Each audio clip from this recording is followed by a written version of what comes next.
여러분 오늘은 추수감사 주일인데 여러분은 얼마나 하나님께 감사를 합니까? 나의 감사 신앙을 한번 점수를 매긴다면 몇 점을 줄 수 있겠습니까?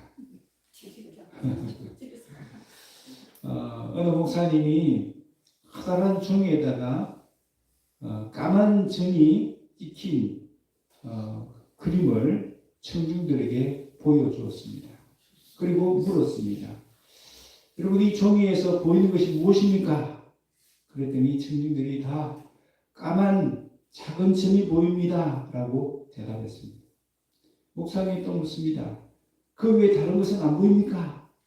네, 안 보입니다. 까만 점밖에 없습니다. 그랬더니 목사님이 이렇게 이야기했다고 합니다. 왜 작은 까만 점만 보이고 이 종이에 더 크고 환한 여백은 보이지 않습니까? 라고 물었다고 합니다.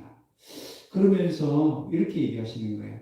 사람의 마음의 본성에는 감사 못하는 마음이 있어서 검은색의 작은 상처만 볼 뿐 그보다 더 크고 환한 하나님의 은혜는 잘 보지 못한다 라고 말했다고 합니다. 오늘 저와 여러분은 어떻습니까? 우리는 네 삶의 작고 어두운 상처나 아픔만 보고 더 크고 밝은 하나님의 은혜는 보지 못하는 그런 삶을 살고 있지는 않습니까? 오늘 추수감사절을 통해서 감사를 다시 회복할 수 있기를 바랍니다. 아멘. 감사 100점짜리 인생들이 다 되시기를 바랍니다. 아멘. 여러분 그러기 위해서는 무엇을 해야 될까요? 먼저 하나님의 은혜에 주목해야 합니다. 작은 내 상처가 아니라 내 아픔이 아니라 크고 놀라운 하나님의 은혜에 주목해야 한다는 것입니다. 오늘 본문의 주인공은 요나단의 아들 모비보셋입니다. 사울 왕의 손자로 태어났죠. 그때만 해도 사람들은 야 복을 타고났다, 금수저다 그렇게 다들 부러워하고 또 축하를 했을 것입니다. 그런데 한순간 이 모비보셋의 인생이 낭떠러지로 떨어졌습니다. 이유가 뭡니까? 할아버지 사울 왕이 죽었고 아버지 요나단이 죽었기 때문입니다. 엎친데 덮친다고 이 모비보셋은 평생 두 다리를 저는 장애인이 되고 맙니다. 내가 잘못한 것이 아닙니다. 유모가 잘못했습니다. 유모가 급히 도망을 가다가 이 아기 모비보셋을 그만 땅에 떨어뜨리고 난 것입니다. 여러분 아마 평생의 한으로 남지 않았겠습니까?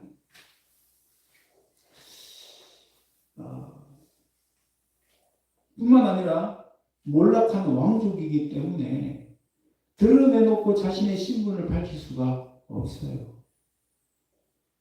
살아남기 위해서 그냥 조용히 숨어 지낼 수밖에 없었습니다. 사울 왕의 손자라는 것이 한때는 자랑이었지만 지금은 꽁꽁 숨길 수밖에 없는 비밀이 되고 말았습니다. 그저 생명을 부지하는 것만으로도 고마운 형편에 있었죠. 그러나 어느 날 다윗이 자신이 살아온 지난날을 한번 회상해 보았습니다. 그러면서 누가 생각났겠습니까? 자신의 생명의 은인이었던 요나단이 딱 생각난 것입니다. 그리고 요나단과 맺었던 그 약속이 생각이 났습니다. 그래서 신하들에게 묻습니다. 혹 요나단의 후손들 중에 남은 자가 있느냐? 그때 신하가 얘기합니다. 예, 모비보셋이 있는데 그는 다리를 저는 자입니다. 라고 이야기합니다. 그때 다윗이 이 모비보셋을 불러오라고 이야기합니다.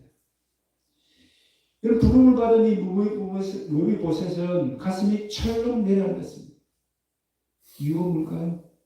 다윗이 자신을 찾는 이유는 단 한 가지밖에 없다. 반역의 싹을 자르기 위해서 나를 죽이려 하는구나. 그런 오해를 하게 된 것입니다. 다윗이 죽음의 공포로 떨고 있는 모비보셋을 먼저 안심시킵니다. 두려워하지 말라. 그리고 7절에 무비보셋이 전혀 상상하지 못했던 놀라운 말을 말합니다. 내 아버지 요나단으로 말미암아 내게 은총을 베풀리라. 그냥 은총을 베푼다고 이해하지 않고요, 내가 반드시 은총을 베풀겠다라고 이야기합니다. 내가 내 할아버지 사울의 모든 밭을 다 내게 도로 주겠고 또 너는 항상 내 상에서 떡을 먹을지니라. 여러분, 이것은 무엇을 의미합니까? 무비보셋을 왕의 자녀처럼 예우하겠다는 것입니다. 다윗 왕과 함께 상에서 먹고 마시며 친구가 될 수 있는 영광을, 그런 명예를 주시겠다는 것입니다. 여러분, 다윗이 무비보셋을 이렇게 극진히 대접하는 이유가 뭡니까? 누구 때문에? 요나단 때문에. 요나단과 맺었던 그 약속 때문입니다. 여러분, 한때 다윗은요, 자기 집에 맹인과 다리 저는 자는 절대 들이지 않겠다라고 이야기도 했습니다. 그런데 자신이 그 말을 깨뜨리고 무비보셋을 자신으로 집에 초청해서 함께 먹고 마실 수 있도록 한 것입니다. 그때 무비보셋이 인사를 합니다. 8절. 그가 저라에 이르되 이 종이 무엇이기에 왕께서 죽은 개 같은 나를 돌아보시나이까.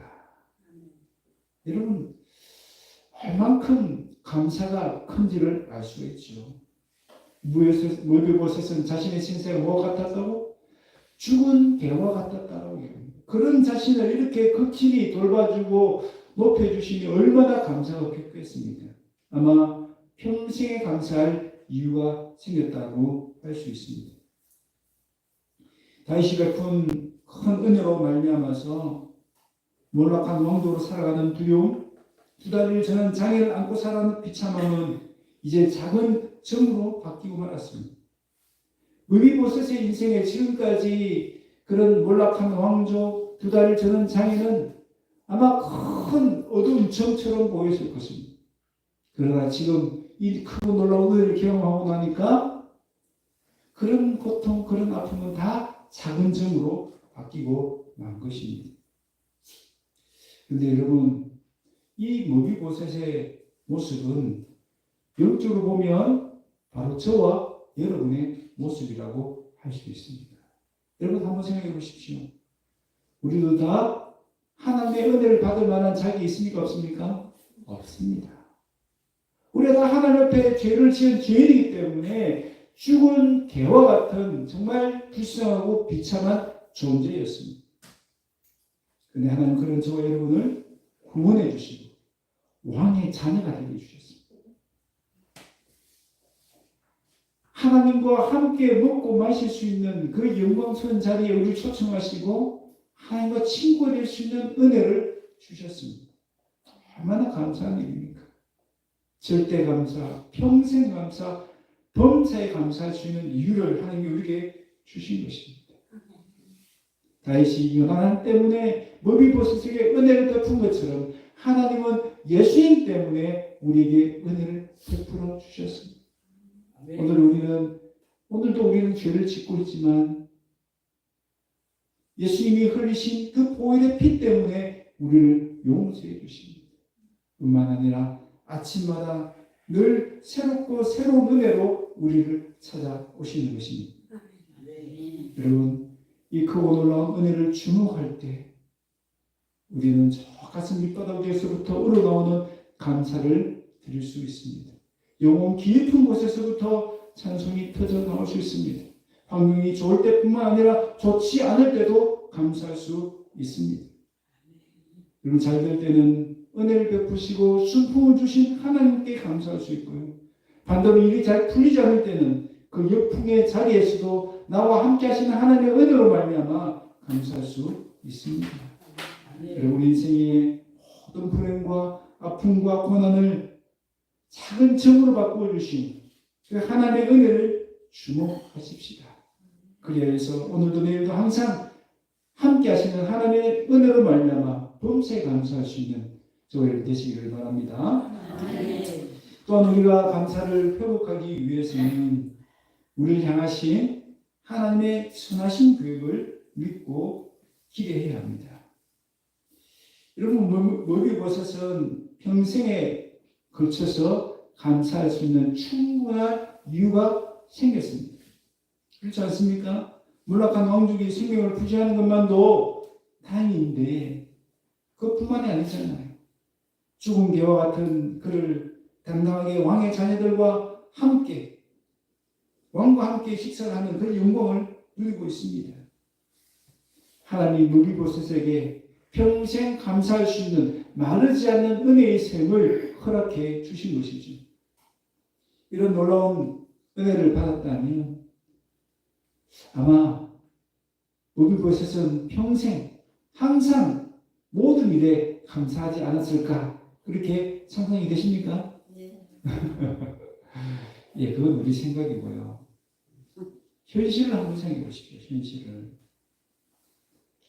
본문에는 이에 대해서 직접적인 말은 나오지 않습니다. 그러나 우리의 처지에서 우리가 만약 머리버섯의 입장이었다면 어떠했을까? 그 머리버섯의 속마음을 한번 들여다 보십시다. 머리버섯은 정말 항상 감사하며 살았을까? 여러분, 분명 다윗 왕의 큰 은혜로 말미암아 그의 신분과 처지는 완전히 달라졌습니다. 그러나 그럼에도 불구하고 여전히 변하지 않는 것은 있습니다. 그것이 뭡니까? 여전히 두 다리를 찬양하는 것입니다. 여전히 몰락한 왕족의 일원이라는 것입니다. 두 다리를 쓰지 못하는 이 자녀는 평생 안고 가야 되는 아픔이요 고통입니다.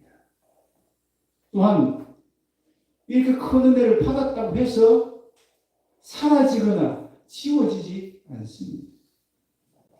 또한 시간이 오래 흐르면 어떻습니까?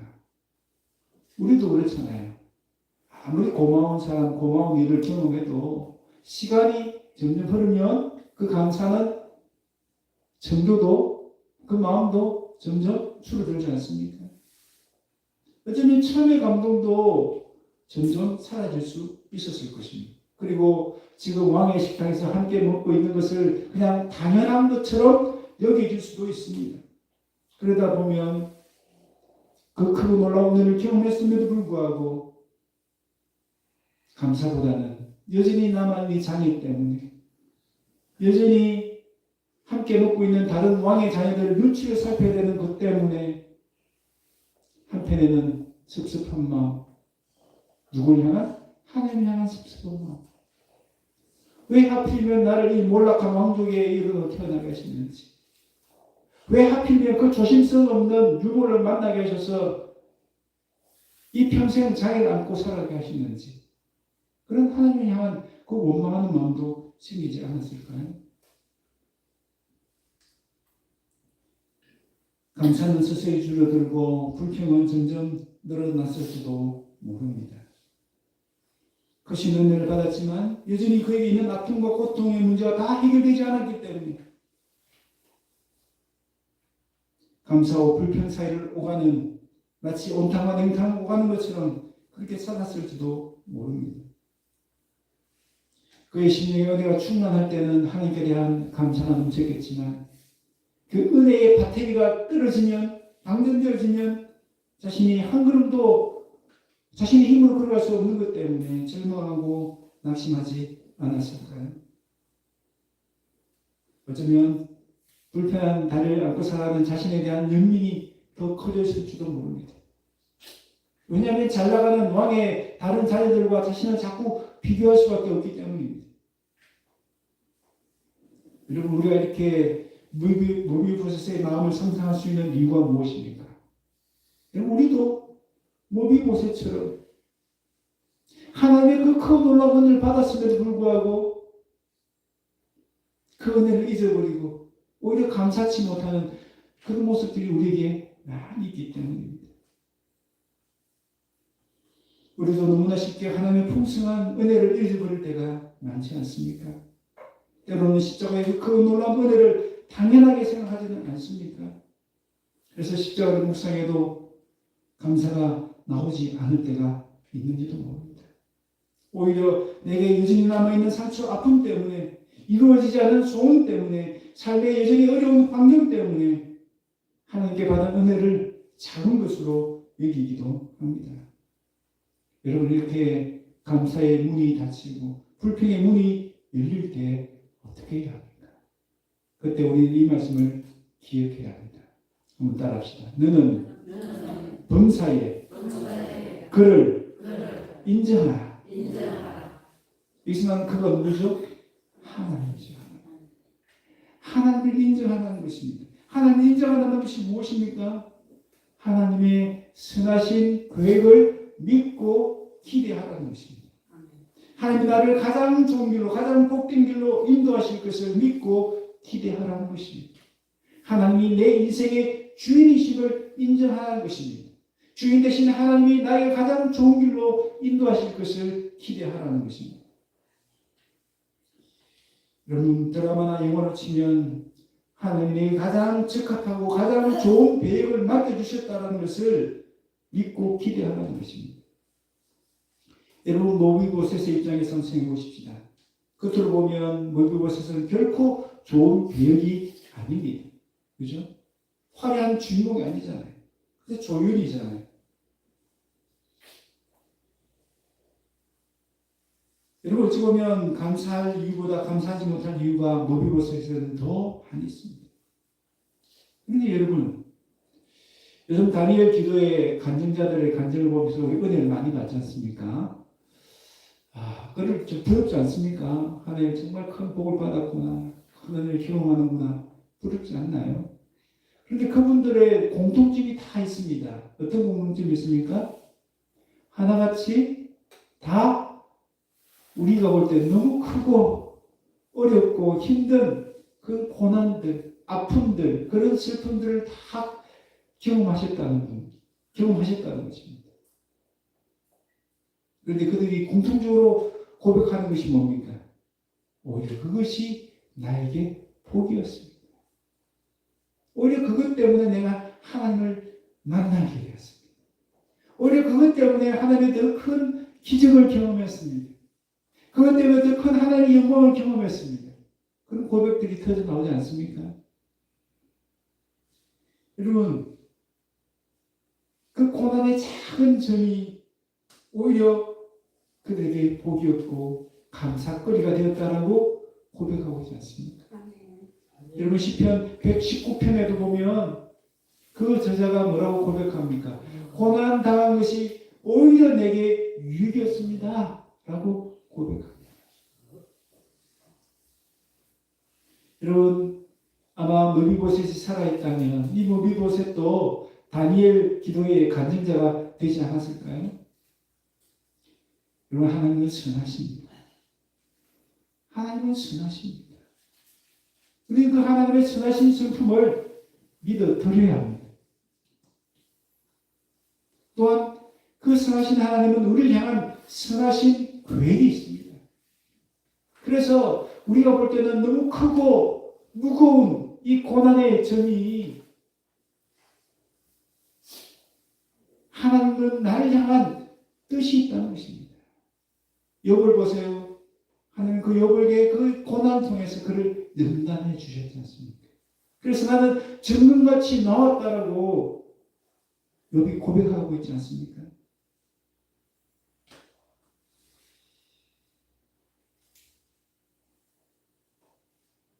여러분, 우리가 하나님의 그 선하신 계획을 인정하고 믿고 기대하면 불평거리가 감사거리로 바뀔 줄 믿습니다.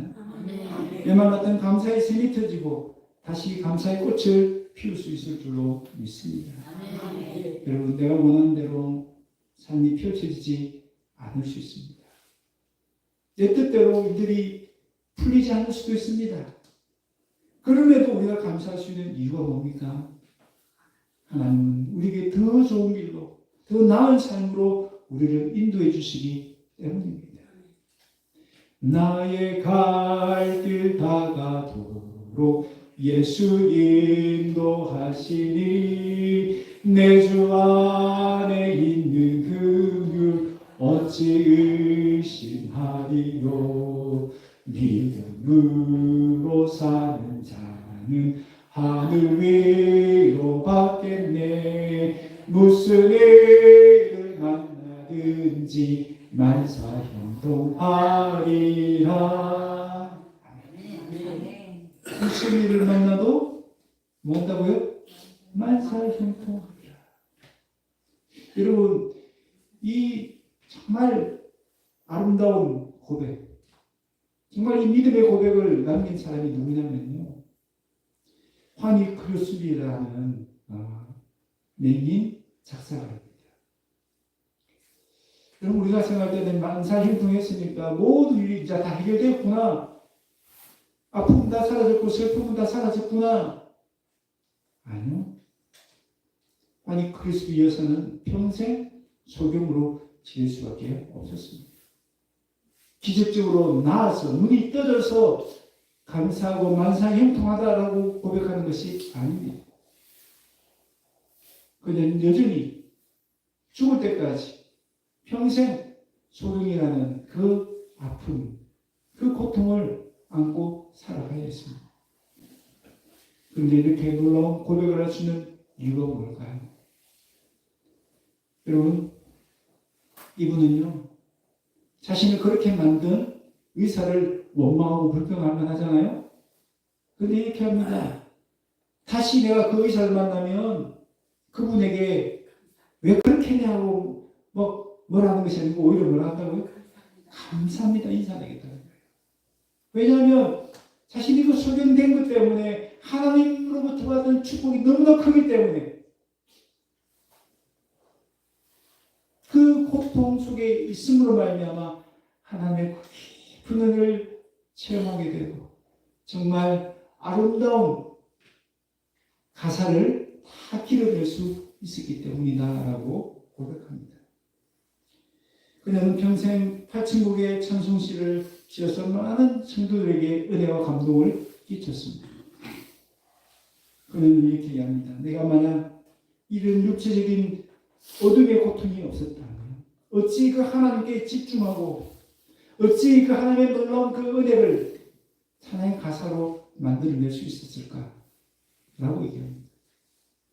그래서 오히려 소경된 것이 감사한 일이고 오히려 눈을 뜨는 기적보다 소경으로 살아가면서 체험하는 은혜가 더 큰 기적이라고 고백하는 것을 볼 수가 있습니다.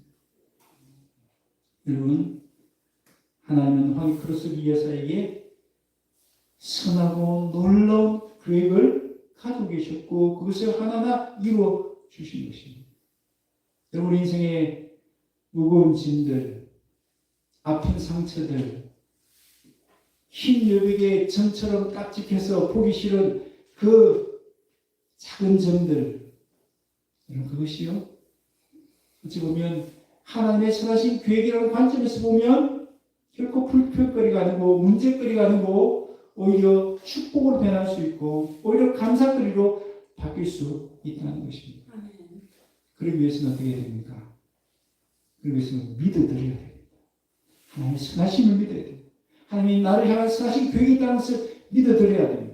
하나님 오늘도 나를 좋은 길로 더 나은 삶으로 인도하시고 계시다는 것을 믿어드려야 합니다. 그럴 때에 그 지우고 싶은 그 나를 짓누르는 무거운 짐이 오히려 나에게 축복이 되고 감사거리가 될 수 있는 것입니다. 하나님의 선하신 계획을 믿을 때에 남들이 보지 못한 것을 볼 수 있습니다. 남들이 경험하지 못한 하나님 놀라운 은혜를 경험할 수 있습니다.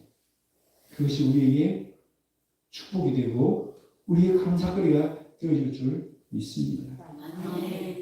하나님의 선하신 계획을 믿고 기대하심으로 모든 불평거리를 감사거리를 바꿀 수 있는 저와 여러분 되시기를 바랍니다. 말씀을 맺습니다. 여러분 이 종이를 다시 한번 보시길 바랍니다. 여러분 무엇이 보이십니까? 이제 이 점만 보면 안 됩니다. 이 점보다 더 크고 환한 하나님의 은혜를 보실 수 있기를 바랍니다. 여러분 이 은혜에 주목하면 우리는 마음 깊은 곳에서부터 감사가 터져나올 수 있고 어떤 환경에서도 감사할 수 있습니다. 그래서 하박국 선지자 고백했던 것처럼 무화과 나무에 열매가 없고 밭에 식물이 없고 그래서 상관이 없다는 거예요. 또한 이 작은 점과 같은 상처나 아픈 고난을 하나님의 선하신 계획이라는 관점에서 한번 보십시오. 하나님 우리의 주인 되시고 우리의 삶을 주관하시고 우리의 삶을 다스리고 인도하고 계시다는 것을 믿고 기대하십시오. 그러면요 이 작은 점도 전혀 우리에게 문제거리, 불평거리가 아니라 축복의 도구가 될 수 있고 감사거리가 될 수 있습니다. 그래서 화려한 장미꽃만 감사하는 것이 아니라 나를 찌르는 장미의 가시도 감사할 수 있게 될 것입니다. 하나님의 크신 은혜를 주목하고 하나님의 선하신 계획을 믿고 기대하심으로 감사를 회복하고 범사에 감사하는 저와 여러분 다 되시기를 주의 이름으로 축원합니다. 아멘.